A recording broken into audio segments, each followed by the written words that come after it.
शिवपूर नावाचं एक गाव असतं। त्या गावात सावित्रीबाई नावाच्या एक महिला राहत असतात। त्या अतिशय मायाळू, दयाळू, प्रामाणिक अशा असतात आणि नितांत शिवभक्त असतात। दररोज महादेवाची पूजा करायच्या, उपास करायचा, महादेवाला नैवेद्य दाखवायचा, शिवभक्त असतात। दारात आलेल्या भिकाऱ्याला, लुळ्या, पांगळ्या, आंधळ्याला दान करायच्या, काही ना काही रोज द्यायच्या, मोकळं कुणाला त्या जाऊन द्यायच्या नाही। अतिशय प्रामाणिक होत्या। त्यांना महादू नावाचा एक मुलगा होता। त्याचं नाव होतं महादेव, पण त्या लाडानं माधू माधू त्याला म्हणायचा। माधू हा अत्यंत गरीब आणि महादेवाप्रमाणे भोळा सांब होता। महादेवला वडील नव्हते, त्यांना शेती बऱ्यापैकी होती। सावित्रीबाई आणि महादेव शेतात जाऊन कामं करायची। जोंधळा, गहू, हरभरा, भात लावायचे, भाजीपाला, धन्य धान्य भरपूर शेतात नाही यायचं। भाजीपाला शेजारच्या गावात जाऊन बाजारात महादेव विकून यायचा। घरचं परिस्थिती चांगली होती, पैसा होता बऱ्यापैकी। मग काही दिवसांनी महादेव लग्नायोग्य झाल्यावर सावित्रीबाई म्हणाल्या, आता महादेवचं लग्न केलं पाहिजे। म्हणून जवळच्याच गावातली त्यांनी एक मुलगी बघितली आणि ती मुलगी म्हणजे रागिनी। रागिनी सुनबाई म्हणून घरात आली। रागिनी स्वभावाने अतिशय रागीट आणि हेकेखोर अशी होती, पण सावित्रीबाई तिला अतिशय चांगल्यापणाने सांभाळून घ्यायच्या, तिची माया करायच्या, तिला घरातलं शेतातलं सगळं समजावून सांगायच्या। पण सावित्रीबाईंनी समजावून सांगितलेलं रागिणीला आवडायचं नाही। ती नुसती सासूबाईसनी हू हू करायची, पण मनातनं तिला हे काय आवडायचं नाही। तर एकदा सावित्रीबाई का नाही जोंधळ्याचं दळप घरात करत बसलेल्या असतात आणि जोंधळ निवडत असतात। आता उतार वय झाल्यामुळं महादेव एकटा शेतात जायचा, सुनबाई रागिनी स्वयंपाक पाणी करायची, सावित्रीबाई कुठं नीट निवडण घरात करत बसायच्या। त्या असंच जोंधळ निवडत बसल्या होत्या, तेवढ्यात माई करून हाक आली। म्हणताना सावित्रीबाईने जोंधळ निवडता निवडता सूप हातात घेतलं आणि तशाच त्या बाहेर आल्या। बाहेर येऊन बघत्यात तर एक साधू महाराज दारात उभे होते आणि आत आले। साधूला बघितल्यावर सावित्रीबाईंना खूप आनंद झाला। त्या म्हणाले, या या महाराज। म्हणताना साधू महाराज आत आले आणि म्हणाले, माई नमस्कार। सावित्रीबाई म्हणाल्या, महाराज तीर्थयात्रा करून आला काय? मग साधू महाराज म्हणले, होय माई, आत्ताच आलो तीर्थयात्रा करून, आज द्वादशी आहे। मग सावित्रीबाई म्हणाल्या, द्वादशी आहे तर आमच्या घरी सोडा महाराज। मग साधू महाराज म्हणले, नाही माई, मी माझ्या कुटीत जाऊनच द्वादश सोडतो। म्हणताना सावित्रीबाईने आत जाऊन 2 भाकरी आणि भाजी आणली आणि महाराजांना दिली। महाराज म्हणले, माई, मी प्रसाद आणलाय तीर्थयात्रेचा। म्हणून द्रोणातनं प्रसाद आणून सावित्रीबाईंना दिला। सावित्रीबाईंनी महाराजांच्या झोळीत जोंधळ ओतलं। जोंधळे घेऊन आशीर्वाद देऊन साधू महाराज निघाले। तर सावित्रीबाई काय म्हणाल्या, महाराज आता पुढची द्वादश ही माझ्या घरी येऊन सोडायची। हा, कसं आहे, तुम्ही इथं येऊन द्वादश सोडा, 4 अभंग म्हणा, विठ्ठलाचे, महादेवाचे, देवाचं जेवढं काही होईल तेवढं इथं म्हणा, माझ्या घराची पंढरी होईल। म्हणताना साधू महाराज म्हणले, माई खरं आहे तुमचं, मी द्वादश सोडायला येतो, पण प्रत्यक्ष तुम्हीच पंढरी आहे हो माई। लुळ्या पांगळ्यांना, आंधळ्यांना सगळ्यांना देताय, कुणाला दारात तुमच्या आलं तर उपाशी पाठवत नाही. खरंच तुम्ही खूप खूप महान आहात असं म्हणून तुम्हाला माझा कायम चांगला आशीर्वाद आहे. मी पुढच्या एकादशी झाले की द्वादश सोडायला मी येतो असं म्हणून साधू महाराज निघून गेले. साधू महाराज निघून गेल्यावर काय होतं, रागिनी सुनबाई आत असते. ती सगळं संभाषण ऐकतीन, बाहेर येते आणि म्हणती सावित्रीबाईंना, काय हो सासूबाई, त्या साधूने तुम्हाला द्रोणभर प्रसाद दिला आणि तुम्ही त्याला सुखभर जोंधळे घातले.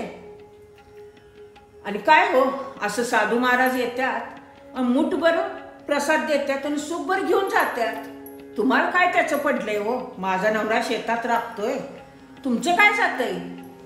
शेतात नाही येईल ते पीक धन धान्य तुम्ही तो उपसत दान धर्म करत बसलाय, माझा नवरा खपतोय शेतात असं म्हणते सुनबाई. तुम्हाला कुठे काय त्याचं आहे? तुम्हाला कुठे कष्ट करायचे?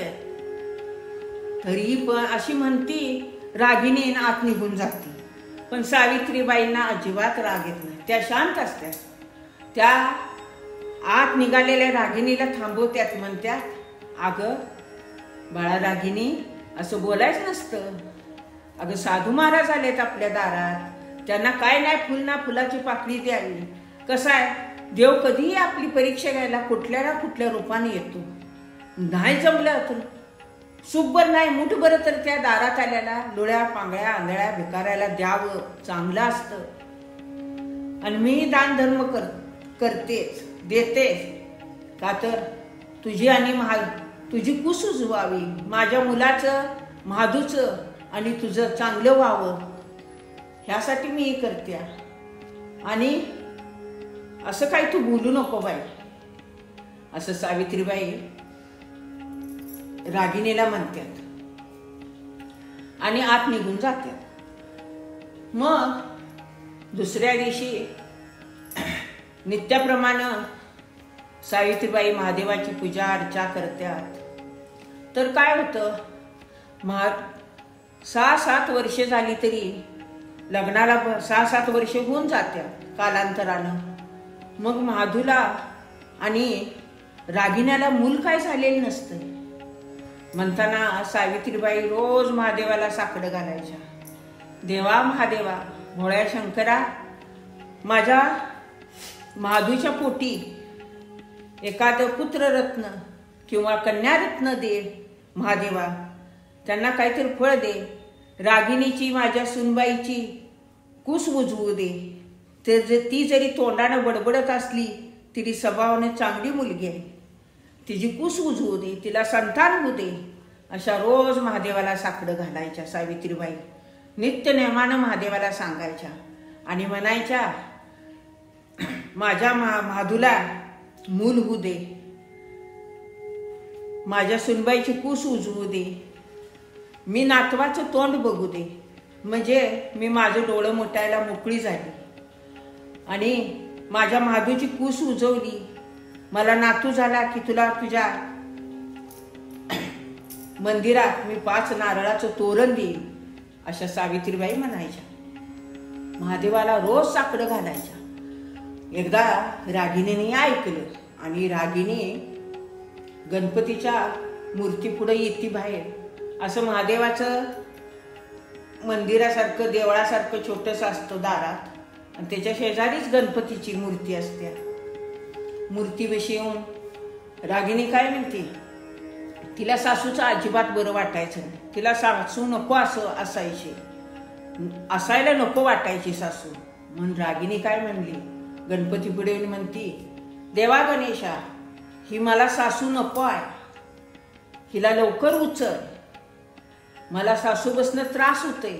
सासूला जर उचललीस तर मी सुखानं जगेन, आम्ही नवरा बायको आनंदानं राहील.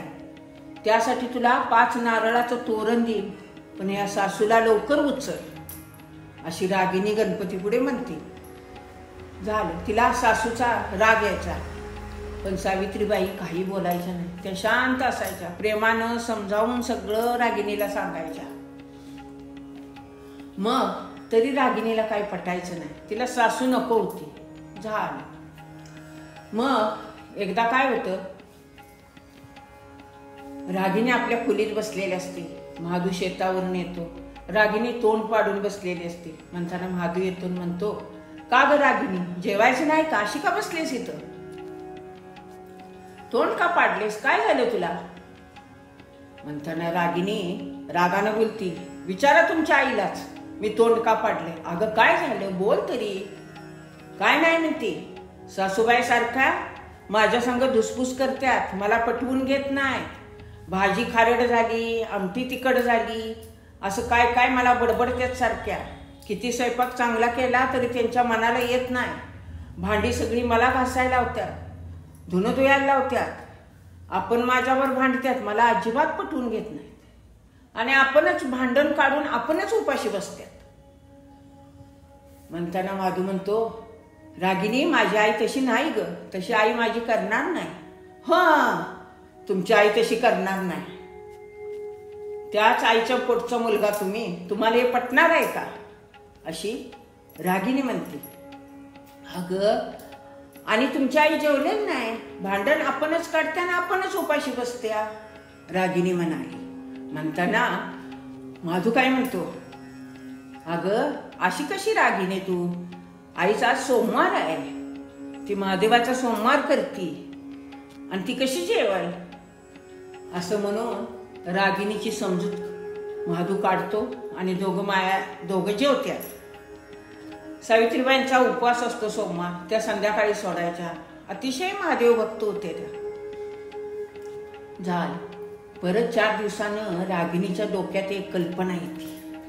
ती काय करते, आपण महादेवला आणि सासूबाईसनी फसवायचं. म्हणजे नवऱ्याला आणि सासूला फसवायचं की खोटं खोटं आपण नाटक करायचं. आपल्याला दिवस गेल्यात असं नाटक करायचं, असं रागिनी मनाला ठरवती. आणि ती काय करते, घरात एक मोठं मडकं असतं. ती मडकं असं मधोमध फुडती, खालचा गोलाकार भाग आपल्या नेऱ्याच्या पोटावर घालती आणि वर्ण साडी नेसती. आणि महादूला आणि सासूबाईसनी फसवायचं अशी आयडी करती आणि आपल्या खोलीत झोपती. महादू शेतात नेतो. शेतात आल्यावर काय म्हणतो, रागिनी रागिनी उठ, अशी काय झालं, अशी का झोपलीस? काय नाही म्हणती, माझी तब्येत बरी नाही. अगं तब्येत बरी नाही मग सांगायचंच ग. काय सांगायचं, कुणाला सांगायचं? अगं असं का करतीस, काय होतंय तुला सांग. मग रागिनी म्हणती, मला दिवस गेले, 4-5 महिने झालेत. महादू सांगतो, अगो रागिनी काय बोलतेस तू? हो म्हणती, मला दिवस गेल्यात. महादूला इतका आनंद होतो. अगो मग सांगायचं नाहीस का आम्हाला? तू सांगितले शेवट आईला तरी कसं समजणार आणि मला तरी कसं समजणार? म्हणताना इतका महादूला आनंद होतो, तो पळत पळत आतल्या स्वयंपाक खोलीत जातो. तिथे सावित्रीबाई जप करत महादेवाचं बसलेलं असतात. मग महादू म्हणतो, आई, अगं आई ऐकलंस का? सावित्रीबाई म्हणतात, काय झालं बाळ महादू, का रे? अगं आपल्या रागिनीला दिवस गेल्या, 4-5 महिने झालेस. अगो बाई, हो का? तिला इतका सावित्रीबाईसने आनंद होतो. त्या आनंदाने उठत्या, ताटात एका साखर घेत्यात आणि बाहेर महादेवा पुढे येऊन साखर ठेवत्यात आणि महादेवाला म्हणतात, खरंच रे महादेवा, खरंच तू धन्य आहेस म्हणतात. आणि महादेवाला नमस्कार करत्यात, माझ्या भक्तीचं फळ दिलं म्हणतात आणि महादेवा पुढे साखर ठेवत्यात आणि तसंच ताट घेऊन त्या गावातनं सुटत्यात आणि वाटेत दिसल त्याला साखर देतात. घरातनं बाहेर पडल्यावर त्यांना शेजारच्या आवडाबाई दिसत्या. लगेच त्यासने आनंद होतो. ओ आवडाबाई थांबा हो. म्हणताना आवडाबाई थांबत्यात. काय हो सावित्रीबाई? अहो हे घ्या, साखर घ्या, तोंड गोड करा. अहो कशाची साखर? मग सावित्रीबाई म्हणतात, अहो आवडाबाई, मला नातू होणार आहे, माझ्या रागिनीला दिवस गेल्यात. हो का, गोड बातमी आहे, अशा आवडाबाई म्हणतात. मग परत पुढे जात्या, ते जिजाबाईला साखर देत्यात, परत लक्ष्मीला साखर देत्यात. अशा बऱ्याच बायकांनी जवळजवळ सगळ्या गावातनं सावित्रीबाई साखर वाटून येते. इतका त्यांना आनंद होतो. आणि शेवटी घरात येऊन म्हणत्या, देवा महादेवा, माझं साकडं ऐकलंच बाबा, माझ्या मुलाला फळ देतोयस तू, माझ्या सुनबाईच्या पोटी संतान देतोस, धन्य आहेस तू महादेवा, अशा म्हणते त्या आणि महादेवाच्या पाया पडते. इतका त्यासने आनंद होतो. मग 4-5 दिवस जातात. मग सुनबाईला काय म्हणतात, रागिनी आता तू फक्त खोली झोपून राहायचं खाटवर, घरातलं कुठलंही काम करायचं नाही, सगळी कामं मी करणार. चांगलं मूल तुझ्या पोटी जन्माला येऊ दे, मूल येऊ दे, मुलगा होऊ दे अगर मुलगी, काही होऊ दे, पण तू विश्रांती घ्यायची. सगळं मी करणार आहे. तुला काय पाहिजे खाऊ वाटेल ती मला सांग, मी तुला सगळं देणार आहे. म्हणून रागिणीला खाटवर बसायला झोपायला सावित्रीबाई सांगतात आणि सगळं स्वयंपाक धुणं भांडी नीट निवडा सगळं आपण करतात. त्यांना एक नवी उमेद येते. महादूला मूल होणार म्हणलं, खरंच त्या अगदी आई होत्या. खरंच त्यांना अतिशय आनंद होतो. त्या आनंदाच्या भरा त्यासनी ताकद येतील. त्या ताकदीने सुनबाईचं सगळं कौतुक करतात. सगळं जेवण झालं की सुनबाईला गरम गरम ताट नेऊन द्यायचं, सगळं व्यवस्थित करतात. महादूला जेवण, मग महादू त्या बसून स्वयंपाकघरात जेवायच्या, सुनबाईला खोलीत नेऊन ताट द्यायच्या. तर एकदा काय होतं, झालं का हे गरोदर राहण्याचं नाटक झालं रागिणीचं. ती काय म्हणती महादूला, रागिणी अहो ऐकलं का? महादू म्हणतो आता काय, बोल की, तुला काय खाऊ वाटतंय मला सांग, तुझ्या आवडीचं मी आणतो. म्हणताना महादू बाजारात जाऊन रागिणीला जी फळं आवडते ती घेऊन येतो. इकडं महादू फळे घेऊन येतो. सासूबाई तिच्या आवडीचं सगळं करून घालते. त्या आपल्या जीवाची पर्वा न करता हातनं होईल तेवढंच गरम गरम तिला नेऊन घालायच्या. महादू बाजारातनं फळं घेऊन येतो आणि रागिणीला देतो. म्हणतो काय तुझ्या आवडीची फळं आणल्या. मग रागिणी म्हणते ही फळं मी कुठे ही फळं खात्या. अगं असं काय बोलतेस रागिणी, तुला आवडते ती फळं. महादू म्हणतो मला नको फळं, मला जे आवडते ते तुम्ही देणार का? अगं बोल रागिणी, तुला काय आवडते सांग, मी एका पायावर देतो, तू फक्त तोंडातनं बोल, मी कुठलंही तू काही मागशील ती देतो. बघा मी मागाल ते द्यायला पाहिजे. हो म्हणतो. अगं देणारच, तू काय पाहिजे ती माग, मी तुला जे पाहिजे असेल ते आईला सुद्धा मी करायला सांगतो. आई माझी तुला करून घालल, बोल तू फक्त सांग. बघा म्हणते हो अगं बोल रागिणी. महादू म्हणतो मग मी मागितल्यावर तुम्ही नाही म्हणला तर नाही म्हणायचं नाही. महादू म्हणतो अगं तू मागितलेस मी नाही म्हणला असं होईल का, तू माग फक्त. बघा मला वचन द्या.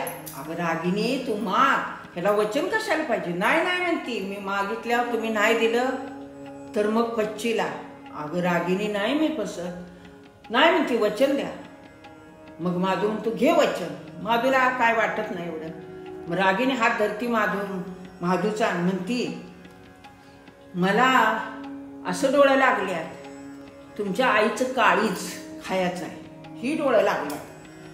असं रागिणीच्या तोंडनं ऐकल्यावर महादूला दरदरून घाम फुटतो आणि तो चराकतो. त्याचं डोकं सुन्न होतं आणि रागिणीच्या हातातला हात आपला काढून घेतो. अगं काय बोलतेस रागिणी, हे तू हे कसं काय शक्य आहे. ती मला काय माहित नाही म्हणती. आता तुम्ही मला वचन दिले सा आणि जर ही नाही काळीज आईचं तुमच्या मला आणून दिलं तर मी माहेरी कायमची निघून जाणार, तुम्हाला सोडून परत कधीही मी इथे येणार नाही. असं बोलल्यावर महादूला काय बोलावं सुचना झालाय. त्याचं डोकं भिरभिरायला लागलं, डोळ्यातनं एकीकडं रड यायला लागलं, एकीकडं डोळ्यात विचारांचं थैमान चालू झालं, हाताला कापरं भरलं, काय सूचना झालंय. तशात तो बाहेर गेला, अंगणात जाऊन शांत विचार करत बसला. पण त्याच्या डोक्याला काय उत्तर मिळेना झाले. आता काय करायचं म्हणलं. हे असलं कसलं रागिणीनं मागितलं म्हणतो. मग आता काय करायचं. मग रागिणी काय म्हणती महादूला, हे बघा तुम्ही एक आयडी करा, माधू म्हणतो कुठली आयडी बाई, आता सांग म्हणतो कुठली आयडी. त्याचं सगळं डोकं बधीर झालेलं असतं. म्हणतो तुम्ही असं करा, सासूबाईसनी काशीला नेतो म्हणा आणि काशीच्या वाटेला तिला मारून टाका आणि तिचं काळीज आणून मला द्या. अगं असं कसं बोलतेस तू रागिनी? नाही म्हणती, आता रागिनी बोलत नाही. रागिनीनं फक्त करून दाखवायला सांगितले तुम्हाला. नाहीतर मी चालले माझ्या माहेरी कायमची, तुम्हाला सोडून. असं बोलल्यावर माधू बधीरच झालेला असतोच. आधी शेतात गेला, त्याचं शेतात लक्ष लागायचं नाही. शेताच्या बांधावर सुन्न होऊन बसून राहायचा. एकीकडे त्याला रागिणीचे शब्द आठवायचं, तुमच्या आईचं काळीज मला पाहिजे, नाही दिलं तर मी माहेरी कायमची सोडून जाईल तुम्हाला. आणि एकीकडं आईचा भोळा बाबडा चेहरा दिसायचा. माधूला पोटात कालवायचं, त्याला काय करायचं सुचायचं नाही. सुन्न व्हायचा माधू. मग शेतात आल्यावर कसा बसा आज जेवायला जायचा, पण त्याला जेवण जायचं नाही. सावित्रीबाई जेवण झाले की पहिलं ताट रागिणीला नेऊन द्यायच्या, गरम गरम खायला घालायच्या. माधू शेतावर आल्या की माया लेकरे जेवायची. मग माधू त्या दिवशी असाच आत आईनं ताट केलं होतं. ताट वाढलं, आपल्याला वाढून घेतलं. माधू पुढे ताट ठेवलं. माधू हात असा हातात हात धरून सुन्न होऊन बसला होता. जेवणाच्या ताटाला हातच लावना. हे सावित्रीबाईंच्या लक्षात आलं. सावित्रीबाई काय म्हणाल्या, अरे माधू का रे बाळा, का गप्प बसलास, काय झालं तुला, जेव की रे, तुझं काय डोकं दुखतंय का, तुला बरं नाही काय, काय होतंय काय. असं म्हणून माधूच्या कपाळाचा ताप बघितला, डोक्यावरनं हात फिरवला, गालावरनं हात मायेचा फिरवला, पाठीवरनं हात फिरवला. माधूला आतनं हुंदकं येत होतं.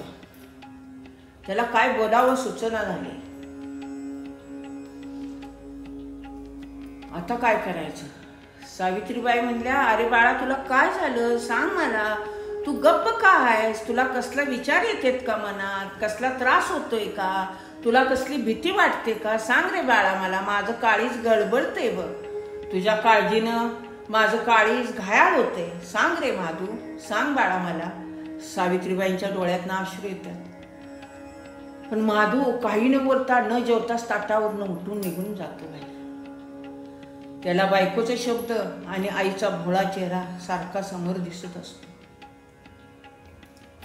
सावित्रीबाईंना पण सुचना असं होतं, रड येतं त्यांना.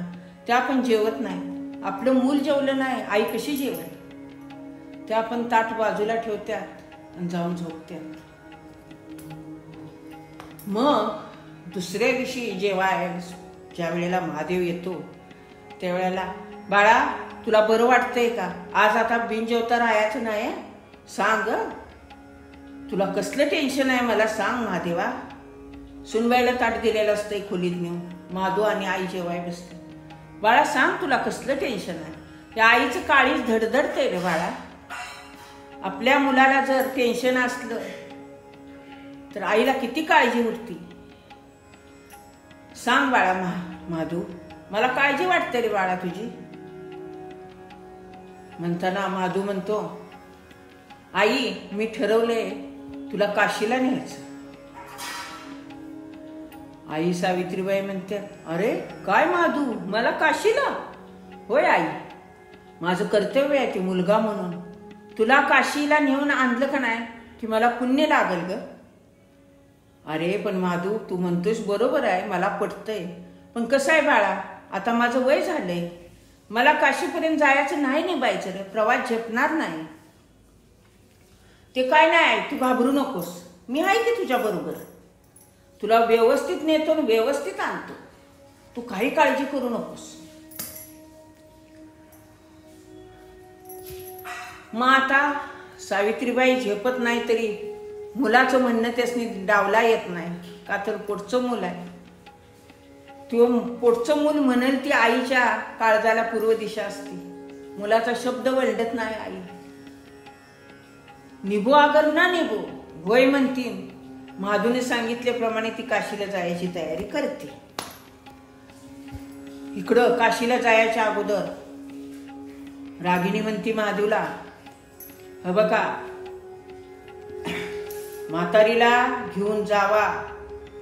जरा निम्म्या रस्त्यावर गेलं की ती म्हातारीला गळा तिचा काटा, काळी चिरा आणि घेऊन या. काय, तुम्हाला बरोबर एक वेळा देतो धारचा मी. माधूला हे सगळं बायकोचं बोलणं ऐकवत नाही. इकडं आडन तिकडं वीर, अशी तिची परिस्थिती असते. इकडं माधू विचारात असतो, सारखा शांत शांत असतो. आईचं काळीच गलबलत असतं. आईचं चित्त किती जरी केलं तर मुलापाशी असतं. म्हण आहे की घार हिंडते आकाशी, चित्त तिचे बाळापाशी, चित्त तिचे पिल्ल्यापाशी. त्याप्रमाणे सावित्रीबाई सारख्या घारी सारख्या घायाळ वयाच्या माधूच्या तोंडावरचं हास्य बघण्यास त्या उत्सुक असायच्या. म्हणून त्यासाठी त्या काशीला जायला तयार झाल्या. त्या माधूला म्हणाले, बाळा, मी आता तयार झाल्या काशीला यायला, तू हास बघू. पण उसनं हस माधूला हस येतच नाही. उसनं हस तोंडावर आणतो माधू. बायकोनं सांगितलेलं सगळं लक्षात ठेवतो माधू. धारचा एक विळा बायको देती, ती माधू मागच्या धोतराच्या वर असं बंडीत खवतो. एक घोंगडं घेतो रस्त्यात हातराय पांघरायला, टावेल एक घेतो. सावित्रीबाई भाकरी पिठलं घेत्यात बांधून, शिदोरी फडक्यात बांधून पाठीतनं घेत्यात आणि मग निघालेत. मग जाताना बायको बजावून सांगती, थोडं चालून गेल्यावर म्हातारीचं गळा घोटा नाही नरड छाटा आणि काळीज घेऊन या. म्हातारी मेलीच पाहिजे, मला काळीज मिळालंच पाहिजे. महादू फक्त डोळ्यानं बघत असतो आणि कानानं ऐकत असतो. स्थितप्रज्ञ झाल्यासारखा तो फक्त शरीर त्याचं हालत असतं आणि मन त्याचं कधीच मेलेलं असतं. मग काशीला निघाले. सावित्रीबाई डोक्यावरती शिदोरी घेत्यात, झुणका भाकरीची पाटीत बांधलेली फडक्यात बांधून घेत्यात. माधू पाठी खोंगडं टाकतो.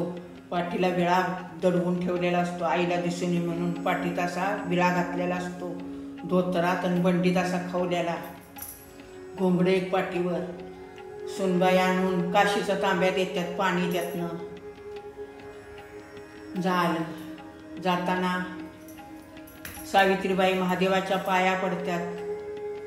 महादेवा सुखरूप ने सुखरूप आण रे बाबा म्हणतात. महादेवाचा पुढचा प्रसाद आपण खात्यात, महादूला देत्यात, सुनबाईला देत्यात. आणि शेजारच्या गिरजा काका असत्यात, त्यासनी सांगत्यात, गिरजाबाईनी माझ्या सुनेवर लक्ष ठेवा.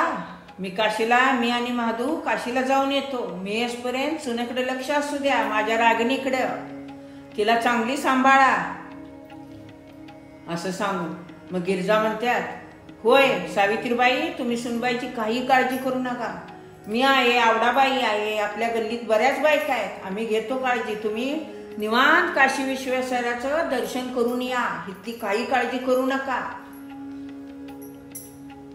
मग महादू आणि सावित्रीबाई निघाल्या. ती बाहेर पडली की सासूबाईने दिलेला, सावित्रीबाईने दिलेला प्रसाद रागिणीच्या हातात असतो. रागिणी प्रसाद घेती ना, अशी रागानं फेकून देती आणि घरात निघून जाते. इकडं माधू आणि सावित्रीबाई निघाल्या. गावातनं बाहेर पडत्या. गावातनं बाहेर पडल्यावर गावाच्या वेशीवर त्यासनी एक सैनिक भेटतो. त्या देशाच्या राजाचा सैनिक असतो, त्या गावचा शिवपूरचा सैनिक असतो. तो राजवाड्यात नोकरी असतो. तो गावाकडे आलेला असतो, तो परत राजवाड्यात निघालेला असतो. तो माधूला आणि सावित्रीबाईसनी बघून थांबतो. अरे काय माधू, काय कुणी निघालास? माधू म्हणतो, अरे मी माझ्या आईला घेऊन काशीला निघाले, काशी यात्रा करायला निघाले. मग तो सैनिक त्याचं नाव असतो विरू. विरू काय म्हणते, काशीला होय, बरोबर जा माधू, जा घेऊन जा. आईला काशीला नेण्याला अतिशय पुण्य आहे बाबा, आणि तू मोठा पुण्यवान आहेस. विरू काय म्हणतो माधूला, अरे तू मोठा पुण्यवान आहेस, आईला काशीला नेणं म्हणजे किती पुण्य आहे, खरंच भाग्यवान आहेस तू, जा जा असं म्हणतो. विरू निघून जातो परत. इकडं सावित्रीबाई आणि माधू चालायला लागतात. मग एक गाव ओलांडतात, परत चालत चालत. पहिली लोक काशीला चालत जायचे. या गावातनं दुसऱ्या गावाला जायचं जरी असलं तरी का नाही चालत. गाड्या वाहनं पहिली काही नव्हती, पायी प्रवास. मग सावित्रीबाई आणि माधू चालत चालत चालत निघाले. चालत निघाल्यावर दुपार होती. दुपार झाल्यावर ऊन असते. सावित्रीबाई म्हणतात, माधू ए बाळा, आपण या झाडाखाली बसूया, आणलेली पिठलं भाकरी खाव्या, जरा विश्रांती घेऊया आणि मग पुढे चालायला लागूया. माधू बर म्हणतो. तू वरवरच वर म्हणतो. आतनं त्याचं सारखं धूमचक्र आत त्याच्या चाललेलं असतं, डोक्यात, पोटात. बायकोचे शब्द आणि आईचा भोळा चेहरा, ह्या शेवट त्याला सुचत नाही काय. मग सावित्रीबाई झाडाखाली बसत्यात, भाकरी पिठलं काढत्यात, माधूला देत्यात, आपण खात्यात. खा बाळा म्हणून. अरे बाळा तुला घाम किती आलाय म्हणून त्याच्या तोंडावनं पदरानं घाम पुसत्यात, त्या डोक्यावनं हात फिरवत्यात. खा बाळा खा म्हणतात. माधूला आतनं गैवरून येतं, त्याला ती भाकरी झुणका जात नाही. सावित्रीबाईंनी पण कसा तर घासभर खात्या त्या, आणि माधूला म्हणत्यात, अरे बाळा मी आता जरा इथं लवणते. माधू म्हणतो, हो आई झोप तू, जरा विश्रांती घेऊन पुढे निघूया. मग ती दोघं लवणत्यात, जरा विश्रांती घेत्यात, परत पुढं चालत जात्यात. पुढं पुढं पुढं पुढं चालत गेल्यावर सावित्रीबाईसनी जरा चालताना त्रास व्हायला लागला, जीव कासावीस झाला, ताण लागलेली असते. म्हणताना एक झाड दिसतं, त्या झाडाखाली म्हणतात, माधू आपण जरा इथं बसूया बाळा, विश्रांती घेऊया आणि मग पुढं जाऊया. मग माधू म्हणतो, होय आई बस, घे विश्रांती. मग सावित्रीबाई बसतात, माधू पण बसतो. तेवढ्यात पाणी प्यायला सावित्रीबाई काशीचं तांबे घेत्या, बघतात तर त्यात पाणी नसतंय. बाळा माधू इथं पाणी बघ रे कुठे मिळतंय का. मग माधू काय म्हणतो, होय आई बघतो मी पाणी मिळतंय का. म्हणून जातो. असाच खाली खाली खाली तर तिथे ओळ म्हणजे वडा वाहत असतो, पांढरं शुभ्र वड्याचा धबधबा असतो आणि पाणी वाहत असतं. माधू हळू हळू हळू उतरत जातो. त्याचं काय डोकं सुन्न झालेलं असतं. इकडं आईचा चेहरा आणि तिकडं बायकोचं बोलणं, हेच त्याच्या डोक्यात सारखं घुमत असतं. तसंच तो पाणी भरून त्या निवळ बघून पाणी भरून घेतो आणि पळत पळत पळत पळत येतो. आणि झाडाखाली सावित्रीबाई बसलेल्या असतात, त्यांचा जरा डुलका लागतो. डुलका लागल्यावर माधू पाणी घेऊन येतो आणि म्हणतो, आई पाणी आणलंय. सावित्रीबाई डोळे उघडून बघतात, अरे बाळा माझ्या आणलंस पाणी वय, आण बाळा, जीव माझा बघ कसा कासावी झालाय, दे इकडं असं म्हणते. माधू पाणी देतो. सावित्रीबाई 2 घोट पाणी पित्यात आणि म्हणतात, बाळा जीव कसा माझा कासावी झालाय बघ. कसं आहे माहितीये का, मला वाटते आता बाद झालं, आपण देवाच्या काशी विश्वेश्वराच्या दर्शनाला निघालोय, पण 5-10 पावलं जरी चाललं का नाही तरी ते विश्वेश्वराला मान्य होतं, त्याचं दर्शन घडल्याप्रमाणे होतं. आपण आता परत जाऊया, मला काय चालणं होईल वाटत नाही, माझा जीव बाळा कसा कासावी झालाय. म्हणताना माधू अशी पाण्याची ती काशीचा तांब्या आईच्या हातातनं घेताना आई काय म्हणते, धर बाबा ठेव पाणी आहे, माझा जीव कासावी झालाय. पाणी पेत्या तर माधू तो तांब्या घेत काय म्हणतोय, हळूच म्हणतो, होय आई मला तो कासावी जीव घ्याच आहे तुझा. सावित्रीबाईसनी काय ऐकू जात नाही. त्या म्हणतात, काय म्हणलास माधू, काय म्हणलास. काय नाही. अरे बोल की बाळा. माधू म्हणतो आई काही नाही म्हणलेलं मी. अरे मग असं काय म्हणतोयस तू? आपण परत जाऊया का? मला आता चालणं होणार नाही बाळा, आपण परत जाऊया घराकडं. तर मग माधू म्हणतो आई आता परत नाही घराकडं जायचं. अरे बाळा असं का तू बोलतोयस, असं का म्हणतोयस परत नाही जायचं? नाही म्हणतो. आई तुझ्या सुनेची इच्छा काय आहे माहिती आहे का तुला? आई म्हणती काय इच्छा आहे? माधू काय तिची इच्छा आहे सांग रे बाळा. अगं सुननं सांगितलंय तुझ्या रागिनीनं, काशीला आईला काशीला म्हणून ने, वाटत आईला मार आणि तिचं काळीज आणून मला दे. मला तिचं काळीज खायचं बघायचं डोळं लागल्या. अरे सावित्रीबाई घाबरल्या, थरथर कापायला लागल्या. अरे माधू काय रे बोलतोयस तू? माधू काय बोलतोयस? माधू म्हणतो होय आई खरं तेच मी बोलतोय. तुझ्या सुनेला तुझ्या काळजाचं डोळं लागल्या आणि तिनं सांगितले आईचं काळीज आणून दिलंस तर ठीक आहे, नाहीतर मी कायमची माहेरी तुला सोडून जाईन, कायमची. म्हणताना सावित्रीबाई म्हणतात अरे माधू तू मला मारणार? होय आई माझा विलास नाही. बायकोचा हट्ट पुरवायसाठी मला आईला मारलंच पाहिजे. तुला मारणार आणि तुझं काळीज नेऊन रागिनीला देणार. अरे माधू असं काय रे करतोयस तू? तू मला मार, माझं काळीज दे तुझ्या बायकोला. एवढा कसा तू बायकोच्या आहारी गेलास? मला मार, माझं काळीज दे. मला त्याचं काही दुःख नाही बाळा, एकच दुःख आहे. मला जर तू मारलंस तर ते महापातक तुझ्या डोक्यावर बसेल रे. महापातक तुला लागल. मला मारून जे पाप लागणार आहे का नाही ते तुला लागल, रागिणीला नाही लागणार. तुला पाप लागल आणि माझ्या बाळाला पाप लागलेलं मला सहन होणार नाही रे. माझ्या आईच्या काळजाला ते सहन होणार नाही. मला मार, मला त्याचं दुःख नाही, पण मला मारून जे पाप आहे का नाही ते तुला लागणार. ते तुला लागलेलं पाप माझ्या काळजाला सहन होणार. काय करू? माधू असं करू नको. नाही आई म्हणतो मला तुझ्या सुनेची रागिणीची इच्छा पूर्ण केलीच पाहिजे.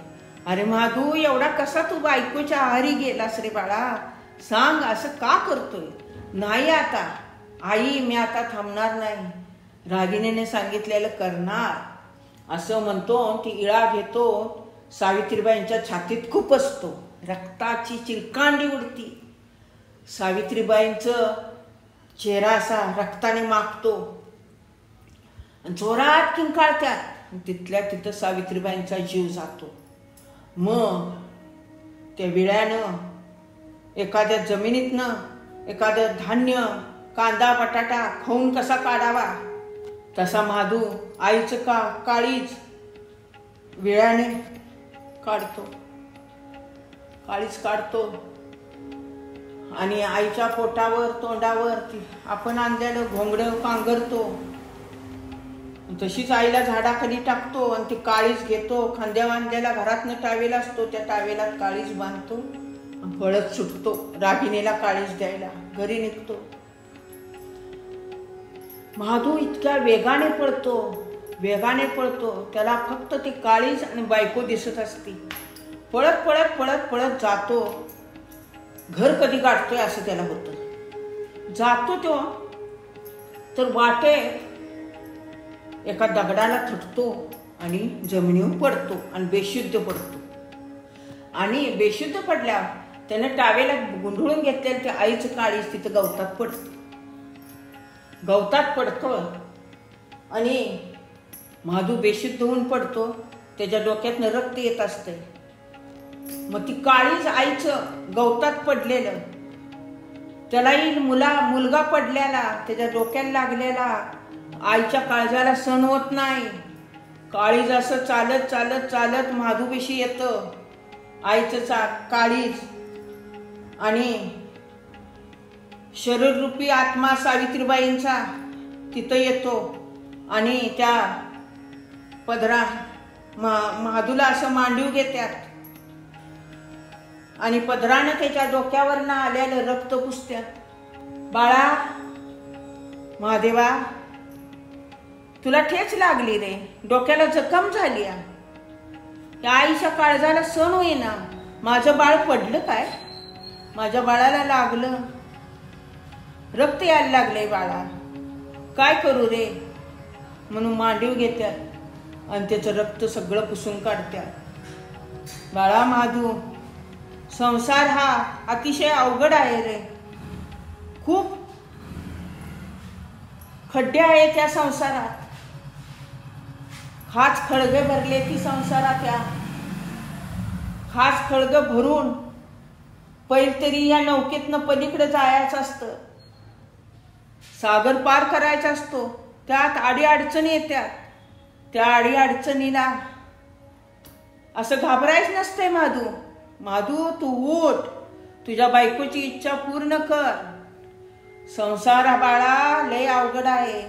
तू करायला आणि कळायला फार वेळ लागतो, फार वेळ लागतो. बाळा उठ, माधू उठ. काळीज आईचं बोलत असतं. प्राणरूपी शरीर, आत्मा आईचा शरीर रूपानं तिथं आलेला असतो आणि माधूला मांडीव घेऊन माधूला सांगत असतो, माधू उठ बाळा, तुला कुठे लय लागलेला नाही नव्हता, तू उठ आणि काळीज घेऊन तुझ्या बायकोला दे. संसार किती अवघड आहे, खड्ड्याने भरलेला आहे. खाच खळग असते, ती पार करून जायचं असते आपल्याला. बैल तीर गाठायचा असतो, असं खचून उपयोग नाही. माधू उठ असं सांगत्या आणि सावित्रीबाईचा आत्मा परत त्या काळजात जाऊन बसतो. सावित्रीबाई, माधू डोळं उघडून बघतो तर त्याला आई दिसत्या पुढं. आईनं आपलं डोकं मांडीव घेतलंय आणि ती बोलत असत्या. माधूनं डोळं उघडलं, आई तेवढी दिसती. क्षणात आई दिसायची, दिसेनाशी होती. आईचा आत्मा त्या काळजात जाऊन बसतो. काळीज तिकडं तडपडत असतं. माधू उठतो. तो म्हणतो, आपली आई आली होती, मला आई दिसली, आई दिसली. मनाची समजूत घालत असतो. पण नाही म्हणतो, आई दिसणार नाही. आई कशी दिसेल? आईला मी मारल्या. आणि बघतोय तर ती काळीज तिचं असं धाकधूक धाकधूक धाकधूक काळीज करत तिथं पटलेलं असतं आईचं. ती परत टावेलात बांधतो. पळत पळत पळत पळत सुटतो. पळत पळत पळत पळत तवर रात्र होत आलेली असते.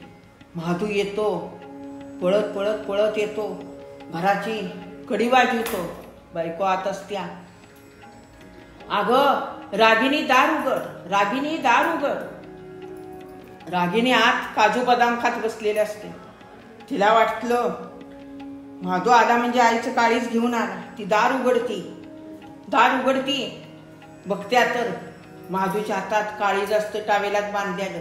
अहो आणलं सकाळी काळीज? माधू म्हणतो, होय होय आणलं. तिच्या हातात देतो. काळीज बांधलेला टावेल रक्ताने माखलेला असतो.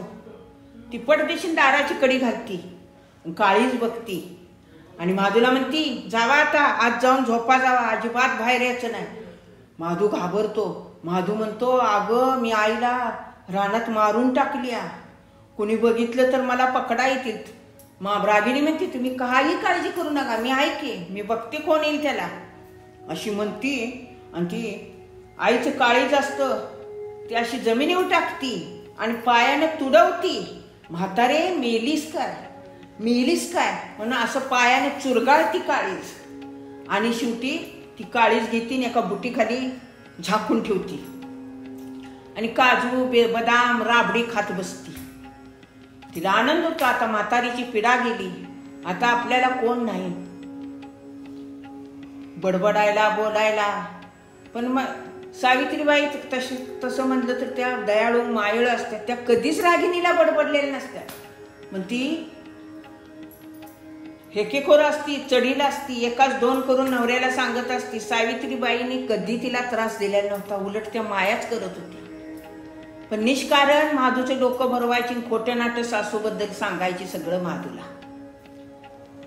आणि त्या गुटीखाली काळीच ठेवती रागिणी आणि काजू बदाम राबडी खात बसती. झालं हे इकडं झालं का, तोपर्यंत तिकडं काय होतं. माधून आईला ज्या झाडाखाली ठेवलेले असते काळीज काढून घोंगडीने झाकलेलं असतं. सावित्रीबाई महादेवाच्या भक्त असतात. वर्ण शंकर पार्वती सगळं हे बघत असतात. पार्वती म्हणती, स्वामी बघा की हो, पोटाला मुलगा आहे, कसा निघाला हा माधू हो. माधू भोळा आहे, पण असा कसा निघाला हो. आपल्या बायकोच्या हट्टासाठी आईचं काळीज देणारा कसला मुलगा हा. म्हणताना महादेव म्हणतात, अगं पार्वती, हा माधू नाही ग. माधू गरीब आहे, भोळा सांब आहे तो. पण बायकोच्या सांगण्यावरून त्याने हे केलं. माधू दोषी नाही, त्याची बायको दोषी आहे. बायकोला दोष लागेल, माधूला नाही. माता पार्वती म्हणते, स्वामी काय करायचं आता आपण. काय नाही, आपण का नाही खाली जाऊया आणि सावित्रीबाईंचं प्रेत कोणाच्या तरी दृष्टीस आणून देऊया. कारण ह्या जंगलात वाघ, सिंह, हत्ती, लांडगं, कोल्ह प्राणी बरेच आहेत ती. आणि ती प्रेताची विल्हेवाट लावतील, खाऊन टाकतील सावित्रीबाईंचं प्रेत. त्यासाठी मानवाच्या नजरेला आणलं पाहिजे आपल्याला. त्यासाठी आपण काय करूया, मग खाली जाऊया. मग पार्वती माता काय म्हणते, स्वामी खाली कसं आपण जायचं. मग महादेव म्हणतात, आपण वेश बदलून जाव्या, रूप पलटूया, आपण धनगराचं रूप घेऊया आणि खाली जाव्या. मग शिव पार्वती धनगराचं रूप घेऊन त्या रानात येतात. ती जंगल सावित्रीबाईसनी जिथं मारून टाकलेलं असतं का नाही महादूनं, ते भयानक जंगल असते. वाघ, सिंह, प्राणी जंगलात दिवसा डोळ्या कोण तिथं येत नसते. आणि त्या भयानक जंगलात सावित्रीबाईसनी टाकलेलं असते महादूनं. मग शिव पार्वती धनगराच्या रूपात खाली येतात. तेवढ्या काही सैनिक त्या राजाचं, त्या देशाच्या राजाचं काही सैनिक असं पळत पळत पळत वेगात येतात, ढोल वाजवत. ती सैनिक आल्याला बघून शिव पार्वती धनगराच्या रूपात त्यांच्या पुढे जातात आणि त्यासनी थांबवतात. म्हणताना ती सैनिक म्हणतात, अहो का थांबवताय, लांडगा आलाय वाटतो. तो गाई म्हशी सगळं लांडगा, वाघ पळवत्यात, माणसाला पळवत्यात. त्याची शिकार कराय आम्ही आलोय. महाराज सुद्धा आलेत शिकारीला, त्यांचा शामियाना तिकडे टाकलाय आणि तुम्ही आम्हाला अडवू नका. आम्हाला लांडगा गेलेलं कळलं इथनं, म्हणून आम्ही त्याला शिकार कराय माराय आलोय. म्हणताना महादेव काय म्हणतात, धनगराच्या वेशातलं शंकर म्हणतात, अहो बरोबर आहे तुमचं हो, सगळं बरोबर आहे. पण आम्ही का नाही, तुम्ही कोण सैनिक विचारत. अहो आम्ही या जंगलात मेंढरं राखतोय, आमची मेंढरं आहे तू. या लांडग्याच्या भित्तीनं आम्ही पण एका बाजूला मेंढरं लावलेत बघा. आणि आम्ही मेंढरं लावलेत एका बाजूला, पण त्या झाडाखाली बघा कसलं तर प्रेत दिसतंय. कुठल्या तर प्राण्यानं खाल्लंय बघा. बघा बरं, ती न्या जावा तुम्ही, त्या प्रेताचं प्रेत न्या तुम्ही राजाकडं, बघा कुणाचं प्रेत आहे ती. मग सैनिक त्या झाडाखाली जातात. एवढं सांगून धनगर वेशातले शिव पार्वती गुप्त होते. सैनिक झाडाखाली जात्यात, बघत्यात तर प्रेत दिसतं. मग तसंच ते प्रेत उचलून सैनिक कोण आहे राजानं शामियानात जिथं टाकला होता तिथं सैनिक प्रेत आणून ठेवत्यात. त्या देशाच्या राजाला शिकार करायला होता, त्याला शिकारीची हौस होती आणि त्यानं शामियाना टाकला होता. सैनिक लांडगा आलेला कळलं म्हणून सैनिकांनी त्यानं पाठवलं होतं लांडग्याची शिकार करायला. मग सैनिकांनी सावित्रीबाईंचं प्रेत आणून तिथं ठेवलं. मग राजा काय म्हणाला, अरे काय शिकार मिळाली, काय काय घेऊन आलाय सा. मग सैनिक म्हणतात, महाराज शिकार नाही मिळालेली, हे एका बाईचं प्रेत आहे. मग राजा काय म्हणतो, अरे आम्ही वाघाची लांडग्याची शिकार करायला आलोय आणि त्यांनीच आपल्या माणसाची शिकार केली. आम्ही त्यांची शिकार करणार होतो, त्यांनीच आपल्या माणसांची शिकार केली. राजा म्हणतो, कुणाचं प्रेत आहे, ओळखल का तुम्हाला. मग सैनिक जातात तिथं. तर सकाळी काशीला निघताना सावित्रीबाईसनी आणि महादूला भेटल्याला त्यांच्या गावचा विरू तिथं होता. तो सैनिक जाते तीन प्रेतावरचं घोंगडं काढतात. घोंगडं काढतात, बघतात तर सावित्रीबाईंचा चेहरा दिसतो. मग विरू ते चेहरा बघतो. विरू म्हणतो, महाराज मला माहिती आहे, ह्या बाई सावित्रीबाई आमच्या गावच्या आहेत आणि त्यांचा मुलगा महादू, दोघं सकाळी काशीला निघाले तिथे, मी बघितलं होतं. मी येताना. मग राजा काय म्हणतो, आत्ताच जावा. मग ही बाईंचं प्रेत हित आहे, मग त्यांचा मुलगा कुठे आहे राजा म्हणतो. वीरू काय म्हणतो, बहुतेक सावित्रीबाईंनी लांडग्यानं किंवा वाघानं कोल्ह्यानं खाल्लेलं असलं पाहिजे आणि माधूला वाघानं वडून नेलं असलं पाहिजे. मग राजा काय म्हणतो, सैनिकांनी जावा आणि या सावित्रीबाईंच्या घरात जाऊन कळवा कोण असेल त्यांना आणि त्यांनी तात्काळ घेऊन यायचं. मग सैनिक जात्यात. इकडं ही रागिनी काजू बदाम राबडी खात बसलेले असत्या. सैनिक दार ठोठावत्यात, दाराची कडी वाजवत्यात. रागिनी भीतीनं कापती, दार उघडती. सैनिक बघून थरथर कापती, पण ती चेहऱ्यावर काय दाखवत नाही. तर ती रागिनी काय, सैनिक काय म्हणतात, ओ तर तुम्ही कोण. तर ती रागिनी काय म्हणते, तुम्ही कोण, तुम्ही काय इथं आलाय. आम्ही राजाचं सैनिक आहे आणि तुमचे सासूबाई सावित्रीबाई जंगलात मरून पडल्यात आणि तुमच्या नवऱ्याला माधूला वाघानं नेले. अगो बाई, माझ्या सासूला फाडून खाल्लं, फाडलं आणि माझ्या नवऱ्याला वाघानं नेलं. असं म्हणून रागिनी रडायचं खोटं खोटं नाटक करती. असं कसं झालं म्हणती, माझ्या नवऱ्याला वाघानं नेलं, आता काय करायचं, माझ्या सासूला वाघानं फाडलं, आता काय करायचं म्हणून रडायला लागती आणि मोठ्यांदा गैवर घालती. असा गैवर ऐकून आज झोपलेला माधू बाहेर येतो. तिनं माधूला आज झोपाय सांगितलेलं असतं, बाहेर येऊ नको म्हणून सांगितलेलं असतं. माधू ज्या वेळेला आईचं काळीज घेऊन येतो, काळीज घेते आपल्याजवळ आणि माधूला म्हणते आज जाऊन झोपायचं, बाहेर अजिबात यायचं नाही. माधू आज झोपलेला असतो पण त्याला झोप लागत नसत्या. ही रागिनीचं रडा ऐकून ती बाहेर येतो. अगं म्हणतो, काय झालं, का रडत्यास, मी हाय की जिवंत. मग रागिनी म्हणती, आता आपलं बिंग बाहेर पडणार. म्हणताना म्हणती, अहो तुम्ही कशाला आलास बाहेर, तुम्ही आज जावा की, आज जाऊन झोपा जावा. अहो तुम्हाला काय सांगायचं, माझ्या सासूला वाघानं फाडल्या, माझ्या नवऱ्याला वडून नेले वाघानं. मग माधू काय म्हणतो, अगं मीच तुझा नवरा. नाही नाही हो, माझा नवरा नेला. म्हणजे माधू हो रागिनीचा नवरा हे सैनिकांनी कळू नये म्हणून ती अशी नाटक करते. पण शेवटी सैनिक वळखत्यात. सैनिक काय म्हणतात, अहो बाई असं कशाला फसवताय आम्हाला, तो माधूच तुमचा नवरा आहे आणि ती जंगलात फाडून टाकलेली सासू आहे, काय गौड बंगाल आहे सांगा आधी आम्हाला. सैनिकांनी संशय येतो. मग दोघांनी पण सैनिक धरून नेतात, चला म्हणतात राजाजवळ. मग राजा घेऊन जातो, राजाकडे घेऊन जातात सैनिक माधूला आणि रागिनीला. आणि तिथं नेऊन राजा म्हणतो, सांग माधू. आणि त्याच्या बायकोला पण म्हणतो, सांग खरं काय झालं ती सांग. म्हणताना माधू पण खरं काय सांगत नाही आणि सावित्री पण रागिनी पण खरं काय सांगत नाही. राजा म्हणतो, बोला खरं काय ते सांगा. मग शिपायासनी राजा म्हणतो, जावा रे चापकाचं फटकं द्या दोघांनी पण. मग शिपाई येतो आणि चापकाचं फटकं माधूला देतो, जोरात फटकं देतो. फटकं दिल्यावर माधू रडायला लागतो, त्याला फटकं सहन होत नाही. तो म्हणतो, आई आई आई, नको नको नको, मारू नका म्हणतो. आई आई आई करून विवळायला लागतो. तेवढ्या आईच्या काळजाला, घरात पाठीखाली झाकलेल्या आईच्या काळजाला माधूचा आवाज जातो आणि ते पाठीखालनं काळीज निघतं आणि चालत चालत चालत जिथं माधूला राजा शिपाई मारत असतात तिथं येतं. राजासमोर गवतात काळीज येतो. माधू शिपाई मारत असतात, इकडं माधू वरडत असतो आई आई करून.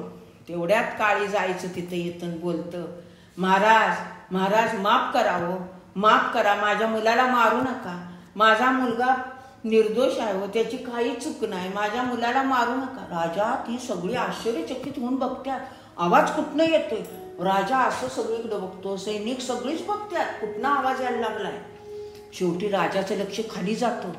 खाली जाऊन बघतोय तर त्या असं काळीज पडलेलं असतं आणि त्या काळजातनं आवाज येत असतं आणि काळीज असं धाकधूक धाकधूक धाकधूक करत असतं, तळमळत असतं आईचे काळीज मुलासाठी. काळीज असं धाकधूक करतंय. म्हणताना राजा काय म्हणतो, अरे हे तर नवलच आहे, हे काळीज दिसते आणि काळीज बोलतंय, एका आईचं काळीज बोलतंय. होय महाराज. सावित्रीबाई म्हणतात, होय महाराज, मीच माधूची आई आहे, आईचं काळीज बोलते, माझ्या माधूचा काही दोष नाही, त्याला मारू नका, हो मारू नका बर का.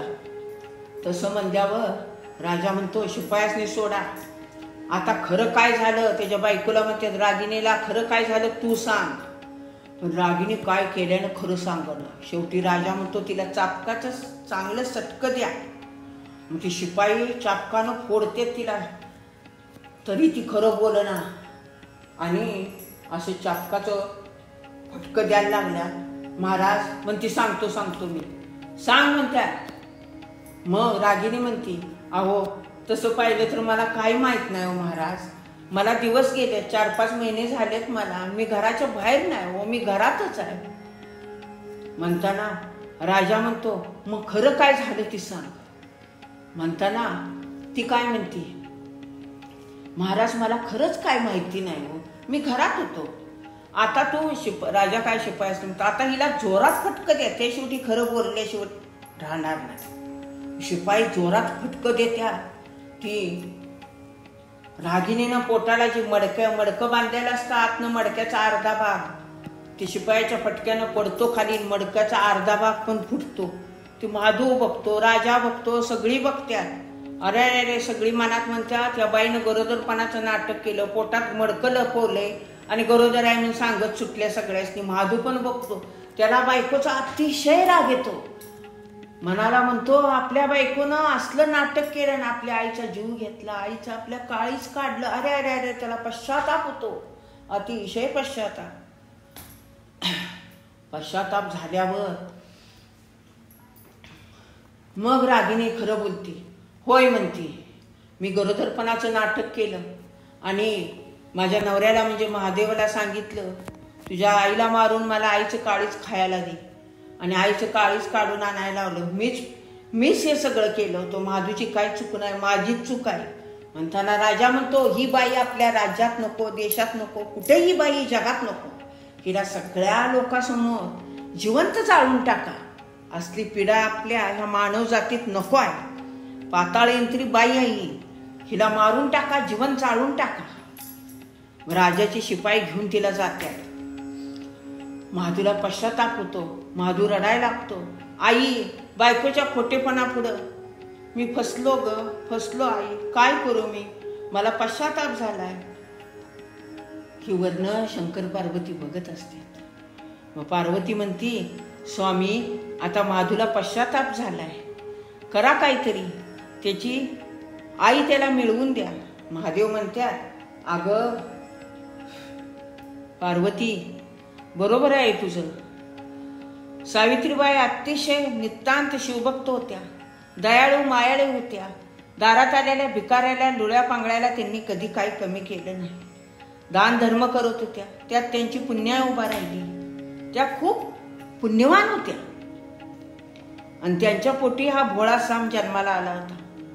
माधू ते नावाप्रमाणेच भोळा होता, अगदी भोळा साम होता. बायकोच्या सांगण्याने केले, पण त्याला बायकोचं खरं नाटक कळल्या त्याला पश्चाताप झाला. पश्चातापातच पाप जळलं गेलं त्याचं सगळं. पश्चातापे पापे जळती, पश्चातापे मिळे मुक्ती, असे शास्त्र ग्रंथात लिहिलेलं आहे. त्यामुळे महादेव म्हणतात, अगं त्याला पश्चाताप झालाय, त्याची पापं आता जळून गेलीत असं म्हणतात. मग महादेव म्हणतात, मी साधूच्या रूपात खाली जाऊन सावित्रीबाईंना जिवंत करतो. खरोखरच पुण्यवान बाई आहे ती. मग पार्वती बर म्हणते आणि महादेव एकटेच साधूच्या रूपात खाली येतात. मग राजा तिथं उभा असतो, सैनिक असतात, सैनिकांनी धरून रागिणीला नेलेलं असतं आणि एका झाडाला बांधून ठेवलेलं असतं. तिला जीवन जाळण्याची शिक्षा राजाने दिलेली असते, त्यामुळे तिला आता ते सैनिक जिवंत जाळणार असतात. तेवढ्यात महादेव साधूच्या रूपात येतात. अलख निरंजन, अलख निरंजन असं म्हणतात. म्हणताना राजा सैनिक सगळं चमकून, महादूसुद्धा सगळी चमकून त्या साधूकडे बघतात. मग राजा काय म्हणतो, महाराज या, तुमचं स्वागत असू दे. कोण आपण? मी एक साधू आहे. आणि राजा हे काळीज बोलते, एका पुण्यवान पुण्यात्म्याचं हे काळीज आहे. सावित्रीबाई नावाची स्त्री होती आणि तिनं अतिशय पुण्य केले. निष्कारण ती बळी गेल्या. तिचं काळीज आहे, मी तिला जिवंत करणार आहे. ह्या सावित्रीबाईने अतिशय पुण्य केले, त्यामुळं मी तिला जिवंत करणार आहे. मग राजा म्हणतो, महाराज आपण कोण? मग शिवरूप घेतलेलं साधू म्हणतात, मी एक सिद्धी पुरुष आहे. सावित्रीबाईंची पुण्याई मला माहिती आहे. त्यांच्यावर झालेला घोर अन्याय मला माहिती आहे. माझा जीव राहिला नाही म्हणून मी त्यांना परत जिवंत कराय, त्यांचं काळीज बसवायला आलोय. राजा म्हणतो, साधू महाराज नमस्कार असो, तुम्ही सावित्रीबाईंना जिवंत करा. मग ते साधू येतात, प्रेतावरचं, सावित्रीबाईंच्या प्रेतावरचं असं घोंगडं काढतात. देव असते, त्यांना काय काळीज बसवाय वेळ लागतोय. काळीज बसवतात सावित्रीबाईंचं. तेवढ्यात सावित्रीबाईंचं काळीज बसवल्यावर सावित्रीबाई डोळं उघडतात. पण त्या साधूच्या रूपात सावित्रीबाईंनी प्रत्यक्ष महादेवाचं दर्शन होतं. शिव पार्वती दिसत्या, महादेवाचं दर्शन होतं. तेवढ्या ह्याच्यात शुद्धी आल्या आल्या सावित्रीबाईंचा हात आपोआप जोडलं गेलं महादेवांना नमस्कार करण्यात. आणि त्या उठून बसल्या. महादेव रडून रडून घायाळ झाला होता, त्याला पश्चाताप झाला होता. आपली आई जिवंत झालेली बघितल्यावर ते साधूच्या पाया पडतो.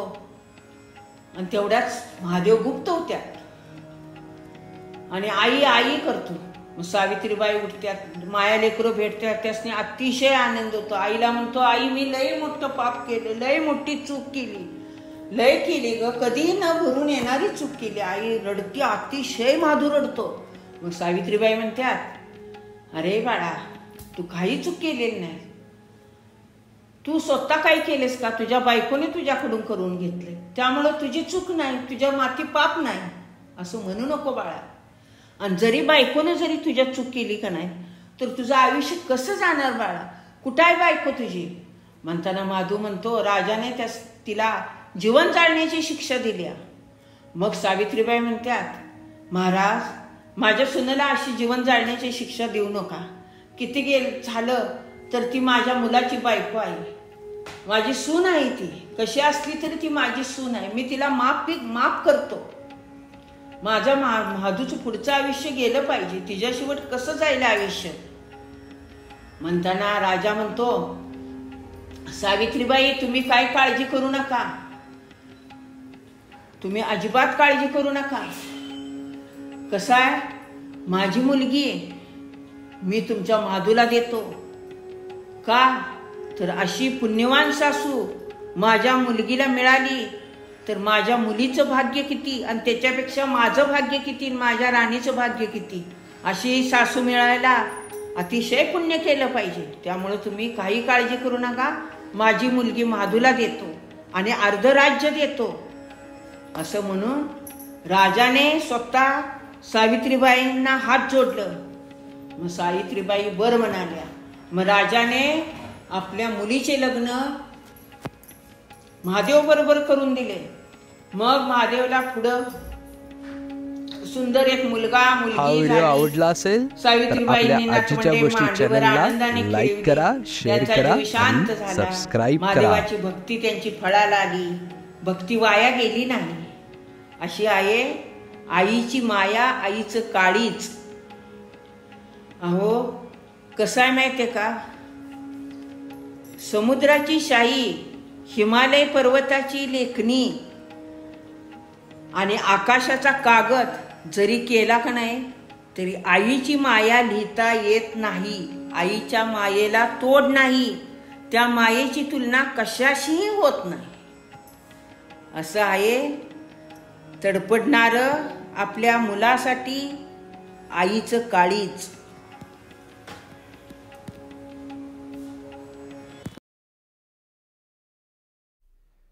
हा व्हिडिओ आवडला असेल तर आपल्या आजीच्या गोष्टी चॅनलला लाईक करा, शेअर करा आणि सबस्क्राईब करा.